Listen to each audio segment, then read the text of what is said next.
আসসালামু আলাইকুম। আশা করি সবাই ভালো আছেন।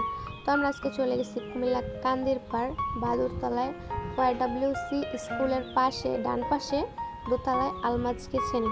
আমি আর আমার ফ্রেন্ড মিলে গিয়েছিলাম এখানে যাওয়ার পরে দুটা কাচ্চি বিরিয়ানি অর্ডার দেয়। আর বিশেষ করে এখানে যারা দূর দূরান্ত থেকে আসেন, অনেকে ট্যুর দিতে আসেন, অনেকে বিভিন্ন বিভিন্ন কাজে আসেন, তো এখানে যেতে পারেন, এটা তাদের জন্য। বাস এখানে অনেক খাবারটা অনেক মজা। আর এখানে চারপাশে অনেক পরিবেশটা অনেক সুন্দর ছিল। তো আমরা দুইটা কাচ্চি বিরিয়ানি আর সাথে বুরহানি অর্ডার দিয়েছিলাম। আর আপনার কাচ্চি বিরিয়ানির সাথে চাটনি থাকে, তো আমি নিয়ে নিতেছিলাম খাওয়ার জন্য। নিয়ে নেওয়ার পরে এটার সাথে যে আলু ছিল, আর আমি আলু আমার আলু সব থেকে বেশি ফেভারিট। তো এখানে আলুটা অনেক মজা ছিল। আর বাসমতি চাল যেটা বানানো হয় অনেক ঝরঝরে ছিল। আর গোস্তটা আপনার মাংসটা অনেক সফট ছিল। বুরহানিটা আমি বলতে পারবো না, জাস্ট আমার এটা ভালো লাগে নাই। আর ভিডিওটি ভালো লাগলে অবশ্যই সাবস্ক্রাইব করবেন, আর কোনো ভুল থাকলে অবশ্যই বলবেন। আর নেক্সট ভিডিও আসার অপেক্ষা করবেন। টাটা, আল্লাহ হাফেজ।